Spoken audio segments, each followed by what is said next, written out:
church cares, and so does the St. Raymond Annadas Foundation for Freedom, Family, and Faith. Hi, I'm Anne DeSantis, Executive Director. In 2015, the Mercedarian Friars came together because they wanted to start a foundation to help families in crisis. And that's exactly what we've been doing over these years. Whether it be something to do with divorce, separation, trauma, job loss, loss of a loved one, or other adversities, we've helped so many families get through those tough times through the spiritual works of mercy. We'd love to hear from you. Please do get in touch with us for our services. They are prayer, priestly consultation, podcasts and videos, and programs and events. We look forward to hearing from you. Just go to nonotus.org and get in touch with me. I look forward to hearing from you. God bless.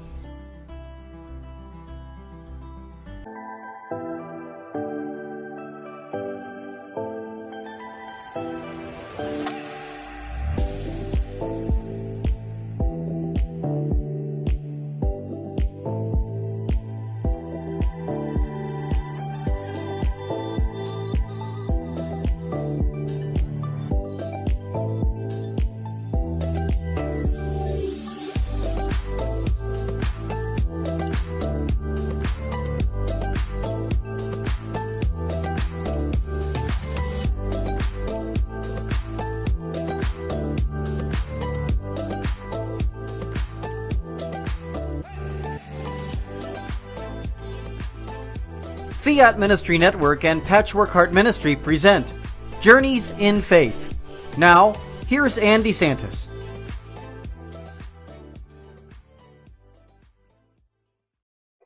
Hello, welcome to Journeys in Faith here on Fiat Ministry Network. This is Anne DeSantis, and I am blessed to be here this evening with my wonderful guest, Mother Clare. And Mother, I want to thank you so much for joining us here on this program. It's my pleasure. Thank you so much for the invitation. Absolutely.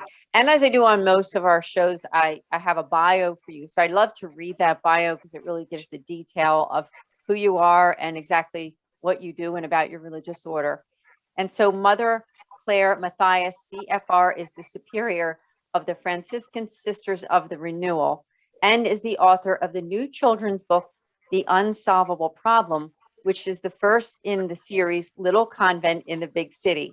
Mother Clare also authored the popular book, Discerning Religious Life, as well as A Vow, small discussion group discernment program. Mother Clare was born in Germany and spent her childhood moving from base to base with her family as her father was serving in the U.S. military. She attended Franciscan University at Steubenville, Ohio, where she studied theology and history. Mother Clare has been a member of the Franciscan Sisters of the Renewal since 1998. The twofold apostolic mission of the community is hands-on work with the poor and evangelization. She became community servant superior general in 2018. Mother Clare lives at Our Lady, Queen of Angels Convent in East Harlem.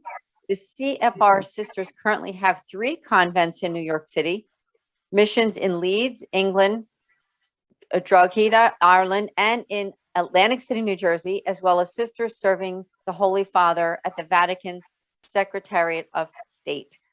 Thank you so much again. And what a faith journey you have had. Yeah. Yes. Well, first of all, it's a joy to be with you. It's a joy to have this opportunity and to share a bit of my faith journey and what has followed from That's that. right. We'd love to hear how you became a religious sister and anything else that you want to share. Sure. Well, as you mentioned in the bio there, I grew up on military bases pretty much exclusively. My whole first 18 years of life, I was trucking around with my family. And if any of your listeners are military, have a military background, they'll understand a little bit about what that's like. But life on a military base is, of course, the Catholic Church is everywhere. And so because there are military chaplains, I had all of my sacraments and I was able to have a Catholic upbringing, but not with Catholic school. We went to what are called DODS schools, Department of Defense dependent schools. So the schools that are made available for what are called the dependents of the military service member. And I just mention that because the way most people or many people become acquainted with religious life is through maybe the Catholic school system, or perhaps that they had sisters in school, at least back in the olden days, that was the case. But I did not ever meet a sister growing up. I never, ever saw a religious sister on a military base. I was almost completely unaware of the religious life. Now, because of Mother Teresa and kind of the fame that she had in the Catholic world, and then really in the whole world, I was aware of religious life through her. But I never connected Mother Teresa and the possibility for my own life. That was not a connect that I ever made until I went away to college. And when I went to Franciscan University, which of course I'm sure many of your listeners would know of, a very, very authentically Catholic university setting that is run by friars. So there are Franciscan friars on campus, and as well as many religious sisters who come through to study or even to teach occasionally as guest professors. So I was exposed to religious life for really the first time when I went away to college. Now, I already had a relationship with the Lord and I was praying, and that's a whole nother story, how, my prayer life really began, and my real, I would say, authentic relationship with the Lord started at a younger age. But the question of religious life just wasn't part of that. Now I find myself at university and I'm encountering these religious people, and the question comes to me, could, now I have to admit and confess here publicly that I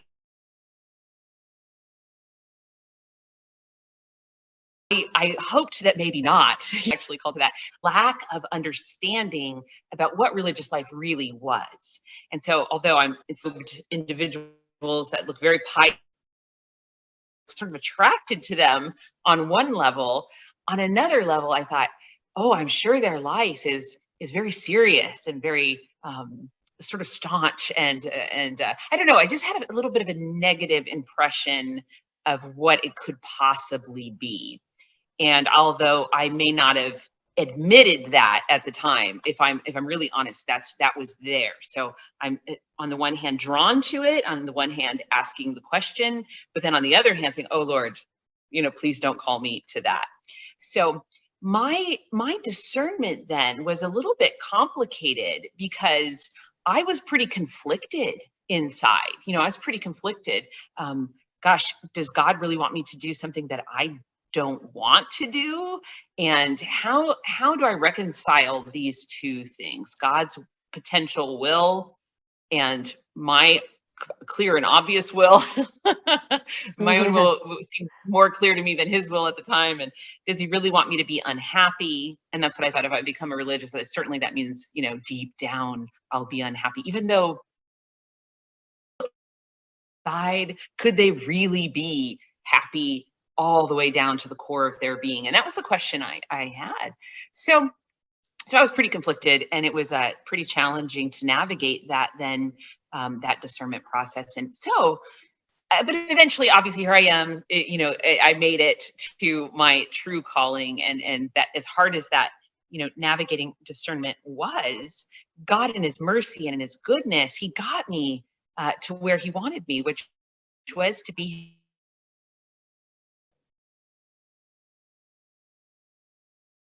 his spouse, to be the spouse of Jesus Christ as a religious sister. It's an old story. This is going back a few years.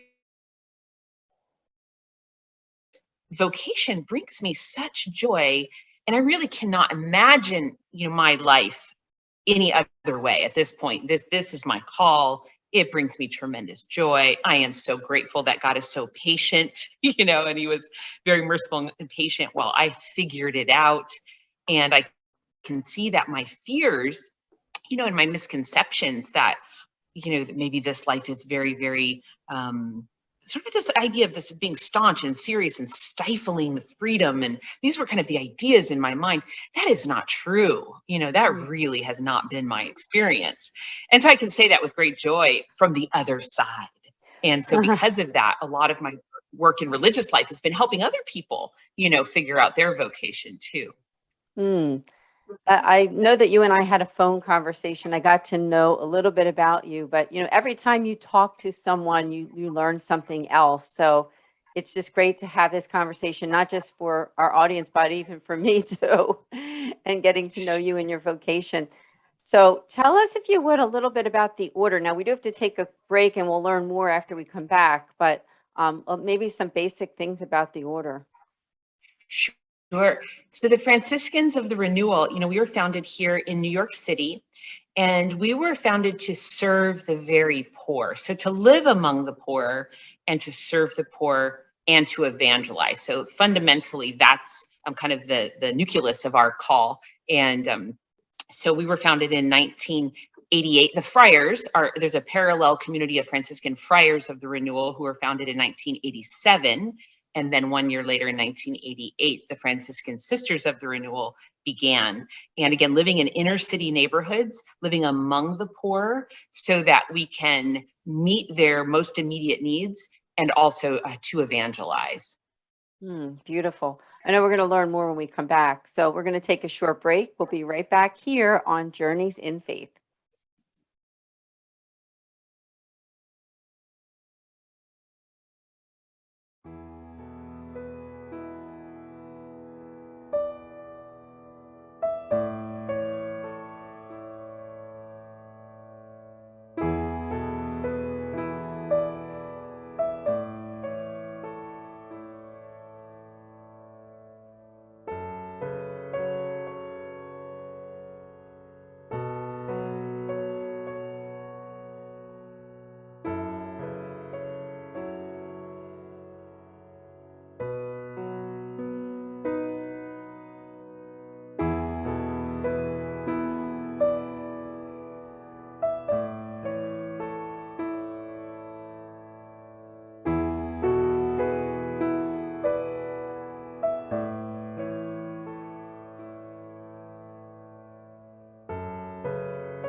Welcome back to Journeys in Faith. Thank you so much for joining me here on Fiat Ministry Network with Mother Clare. And during the first half of the show, Mother talked about her vocation and a little bit about the religious order too. Now, you're also a Catholic author, and you have not only authored one book, but a couple books. So tell us about that. How did that come to be that you began writing? Yes, well, it was not my intention or plan necessarily. But as I was sharing in the beginning part, my journey of discernment was complicated and difficult. And I often call it the agony of discernment because it was such a challenge. And I wouldn't wish it on anyone to have to muddle through that journey of figuring out God's will without some concrete helps. And there is a way that discernment could be simpler and more peaceful and even more joyful, more of an adventure and less of an agony. And so I was actually asked to write the book. Sam Alzheimer with Vianney Vocations recognized the need for something more elaborate on discernment for women. He recognized that need. I had written a very small pamphlet, a small booklet, and he said, why don't you expand that into a book? And I was like, I don't know if I am an author at heart, and he encouraged me. And we went for it, and I wrote the book, and it's been very popular and very helpful for young women, which was the point. Whenever a young woman tells me, oh, that book really helped me navigate my discernment process, I just say, oh, thank God, thank God. That was the point in writing, was to help others to know some basic principles of discernment that they wouldn't have to make the same mistakes I made. And so, and I can hear from young men and young women who say, the principles here really helped me discern. And that just fills me with joy. It fills me with joy. So we're meant to help each other along the journey, the path to heaven. And so I see writing as a way to do that. And this last piece that you did, the last book, I know that you said you're working with Viana Vocations. I want to make a shout out to Dominic D'Souza, who introduced the two of us. He's the founder of Smart Catholics. And he, of course, is working with them and introduced me to you. So what are the hopes with your latest book? Because I know that you'd love to get it into the hands of a lot of archdioceses, dioceses, Catholic schools. Please share with us, because I'm hoping that as people are watching this video, that this could be a way that for them to find out about you and to get the book for their students. Oh, yes. Thank you for that. So yes, this new project, this is a children's book. And so I teamed up with a wonderful Catholic illustrator, Michael Corsini, and we've created a children's book, which is the first of a series. And the central character is a religious sister. And the idea here is that in this day and age that we live in, so many of our Catholic children have never laid eyes on a sister. They have just never seen a sister, or never met a sister. So many are not being educated by sisters anymore. And yet God is still calling women to religious life. But if you don't know of this world of religious life, how can you ever discern it? So this children's book project is a way to sort of back up the question right to childhood and open a window for little children to just see the wonderful world of religious life in a joyful and in a beautiful and in an authentic way. Even though it's for children, it's meant to be very authentic and representative of what the religious life is, what it's meant to be, and what it is in fact. So those who are listening or viewing could go to littleconvent.com and see not only the book, which is important, but the mission. The bigger mission is to introduce our children to religious life, our Catholic children who maybe have not seen it, who really don't know about it. And there's so many of us who say things like, and I hear so many parents saying this, and then of an older generation as well, where are the sisters? And if only our parish had sisters, and if only my children or my grandchildren could be taught by sisters. And there is this longing and this desire for the Catholic family to be connected again to the religious life. And although this does not solve that problem, but it could begin to make the introduction. And so there's a sponsor a classroom opportunity on the website so that listeners who feel that way, who say, I do want my grandchildren or my children to be exposed to sisters, they could sponsor a classroom at their local Catholic school or the Catholic school they went to when they were a child, so that the children in, say, a second grade class could all receive the book. And the idea there, again, is then they're brought into the world of Sister Mary Andy and her lovable sisters and some of the adventures of religious life, and they can be introduced in a kind of a beautiful and playful way. That is such a good idea. I have to say, I love that idea of sponsoring a classroom. So they go to littleconvent.com, is it? Correct. And so that they can littleconvent.com. sponsor? Mm-hmm. Absolutely. And they can just, or even half a classroom. They can just say, you know, I don't want maybe a half a class, or get together with a friend and sponsor a whole class or several classes, and coast to coast, wherever the school they want to adopt. And then Viana Vocations will take it from there. They will contact the school. They will find out how many children are in that classroom, and they will send the precise number of books needed. And let's say it's more than the 20 that are the sponsorship, they'll just throw in, by the goodness of their heart, 3 more books or 5 more books, so that each child can go home with a book. Now, the beauty of that is not only is the child being introduced to religious life, but their parents, their brothers and sisters, their cousins, and then hopefully the whole family can get a little window into the convent that they maybe never had before. That is beautiful. And have you had experiences, I mean, now that you've authored this book and that there's this desire to educate, have you ever been able to go into that classroom settings or be able to talk to some of the families about it?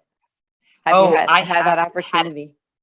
I've had a ball doing that. Yes, absolutely. You know, here in New York, schools end kind of on the late side. And so New York and New Jersey ending mid-June and even late June. So school was still in session when the book came out. So, you know, we've been going around to the schools and doing book readings for the children and then donating the books. So we've been sponsoring all the schools around us here in New York and donating the book and just trying to make that introduction. Now, it has been a ball to sit there in the classroom and read the book and let the children ask me questions and see them responding to it. It's been beautiful. Even just yesterday, a little boy came up to me on the street.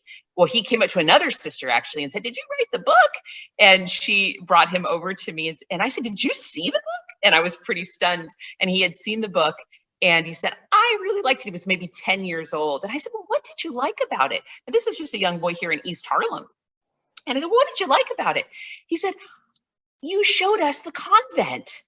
And that's what he liked. He lives in this neighborhood and he walks by the convent all the time, but he got to see, in a sense, through the art, the chapel and the notion the bell rings 5 times a day and the sisters go and pray. And he learned things about us that he didn't know, even though he knows us. So I thought, well, isn't that precious? I was just thrilled to get that response right there on the street, Oh, I love that. Love to hear it. And I love the charism of your religious order for the sisters of that, like serving the poor. I wondered if you could talk a little bit more about that and what that's like for you, because I know that's a big facet also of what you do, because you're not a cloistered sister. You are you're active, right? If I'm correct. Correct. You are an Yes, active yes. sister. So tell us about that and what has that been like for you and for the other sisters? Okay, yes. Well, we, our founder was Saint Francis of Assisi, and he's one of the most popular saints in our church. And his great moment of conversion is that moment, that encounter with the leper. He had a repugnance towards lepers, and he overcame that. And he embraced the leper, kissed the leper as he made a donation. And that moment that he overcame himself and his repugnance for this poor, sick person, and he overcame himself, and he said the bitter became sweet. And from then on, he always wanted to be among the lepers. We consider them the poorest of the poor of that time period. And so Franciscans now, we want to be among the poorest of the poor. And in the United States of America, which is an affluent country overall, we still do have poverty, and we have places noted for poverty. So we love to live in those places noted by poverty, to be among Christ in the poor. Jesus himself identifies with the poor. When I was hungry, you gave me to drink. He identifies himself with the hungry, the thirsty, the naked. He himself is there. So we live here to be with Jesus, to minister to Jesus, represented in his poor people. And it's a gift to us. We love it. We wouldn't want to be anywhere else. And then in this relationship with the poor, we're reminded really of our own poverty, because the truth is we are all poor and we are all beggars before the Lord, totally dependent upon our good Father in heaven to give us all good gifts. So it's a beautiful opportunity for us to be reminded of who we are, to be brothers and sisters with our beloved poor here in East Harlem, in the South Bronx, wherever we may be, and to receive Jesus Christ from them and to bring Jesus Christ to them as well. So well said. Thank you. Also, I wondered if there was anything that's happening this year or anything else in your religious order, even with you personally, that you would like our audience to know about. Any kind of call to action, either with Vianney Vocations or with the book. Please do let us know. Oh, thank you. Well, I hope people will check out the Vianney Vocations website and their store and littleconvent.com, and consider adopting a school. And they might be thinking, well, the school year is coming to an end, but don't let that stop you, because Vianney Vocations will continue to take orders. And then the first week of school, if school's out in your area already, they will make a gift of that book to those students in the beginning of the school year. So I think just to keep that in mind. And then because it is a series, there will be more books coming out year by year that will help young people continue to just be in touch with our Lord, with our church, and with the religious life in this kind of adorable way. So I hope that we have to stay united, I would say, and the call to action I think that we're experiencing as sisters is to stay united, to stay behind our Holy Father, and to stay on our knees, because our country is in such need of prayer and the love of Jesus that comes through, first of all, through prayer. So we need to really stay united in love and in prayer at this time. I think we all feel that, how critical this time is. Mm. Yes, I agree with you completely. Our country and we personally, every single person, we need our relationship with Christ, don't we? We need to have that communication going back and forth between listening and talking, right, with the Lord. Yes. Do you have any suggestions as we come to a close pretty soon about ways that people might be able to grow in faith, whether it be prayer, adoration, or anything that has helped you to stay close to Christ? What a wonderful question. Yes. That is right now, I think, with our bishops making this initiative for the Eucharistic revival, I'm just so proud of our bishops and leading the way with making, we just celebrated Corpus Christi over the weekend, and we did a Eucharistic procession here in East Harlem. Many Eucharistic processions are happening throughout the country with this Eucharistic revival. And so I would say, for me, Eucharistic adoration has been one of the main ways that I have been able to experience the closeness of Jesus and to develop my own prayer life. And I think that that personal prayer time, now that could be in the home, in a little corner, a quiet corner, of course, we can pray anywhere because of the indwelling, for sure. But Eucharistic adoration is a very, very poignant and special place and way to pray. So I would really encourage people who don't know about Eucharistic adoration to pursue it a little bit, look into it, and find an adoration chapel, because there's nothing more powerful than being connected to Jesus in his real presence. Yeah, that's right. And what you mentioned about the Eucharistic, that this time, these 3 years, I think that many of the dioceses and archdioceses are putting aside that time and saying, let's focus on the presence of Christ in the Eucharist. Let's do Yes. Eucharistic processions. Let's be invitational in terms of inviting people to the sacramental life.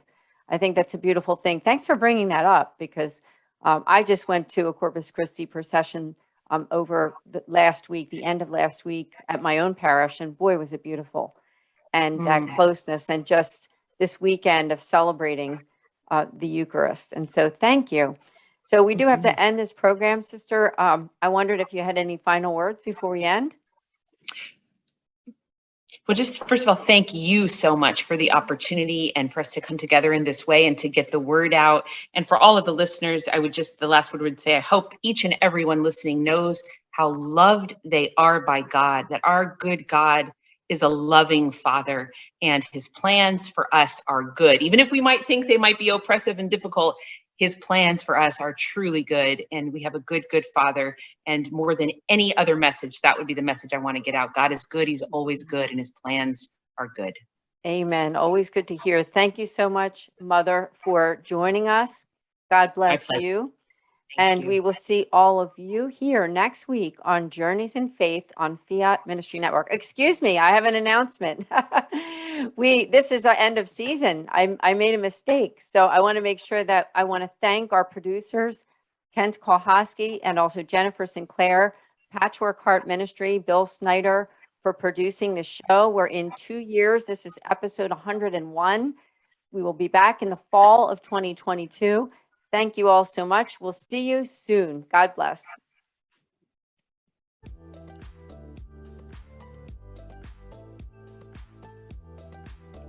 Journeys of Faith is a production of Fiat Ministry Network and Patchwork Heart Ministry. For more information about Journeys of Faith, email info@fiatministrynetwork.tv. And be sure to friend, follow, and like us on social media.